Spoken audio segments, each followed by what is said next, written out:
सावन सोमवार व्रत कथा।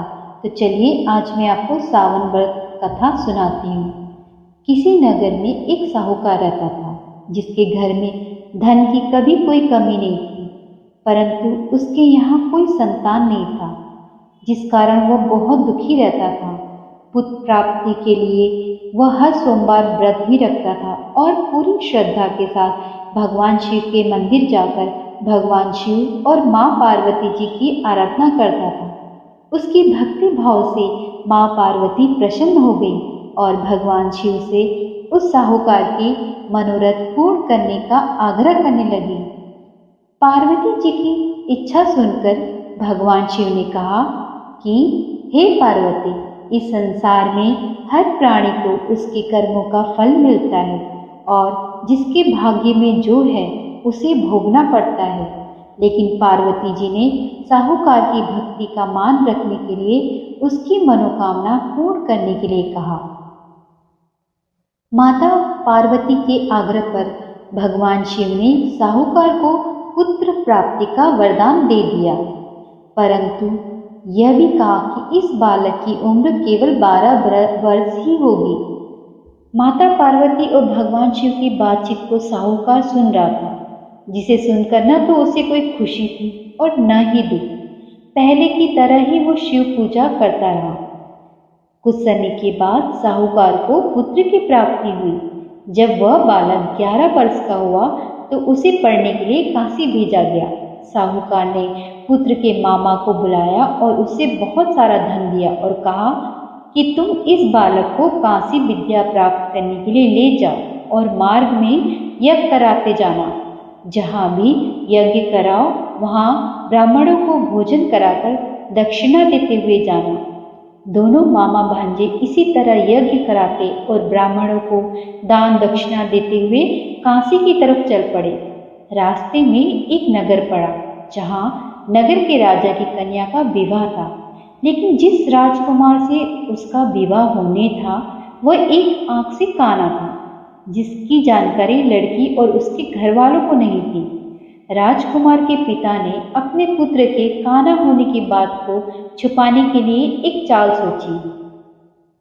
साहूकार के पुत्र को देखकर उसने सोचा, क्यों न इस लड़के को ही दूल्हा बनाकर राजकुमारी से विवाह करा दिया जाए। विवाह के बाद इसको धन देकर विदा कर दूंगा और राजकुमारी को अपने नगर ले आऊंगा। उसने लड़के को दूल्हे के वस्त्र पहनाकर राजकुमारी से उसका विवाह करा दिया।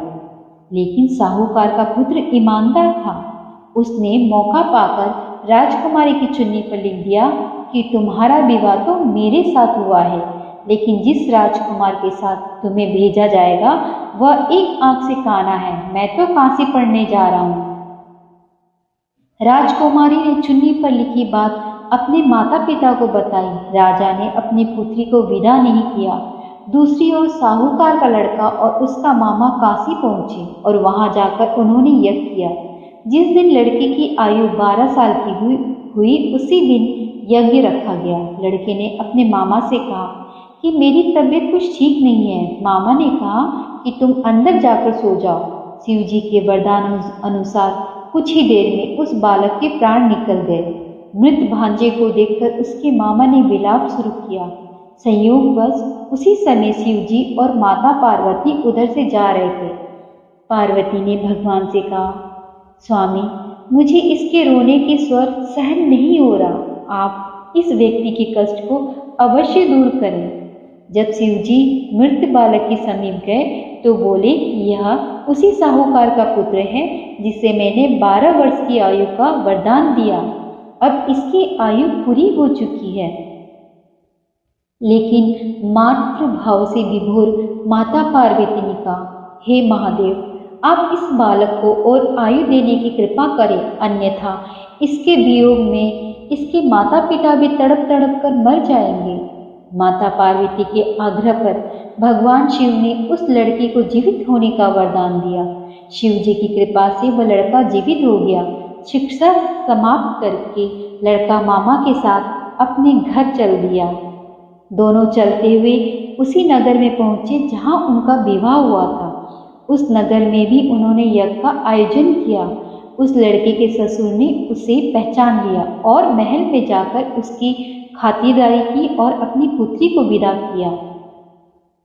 इधर साहूकार और उसकी पत्नी भूखे प्यासे रहकर बेटे के आने की प्रतीक्षा कर रहे थे।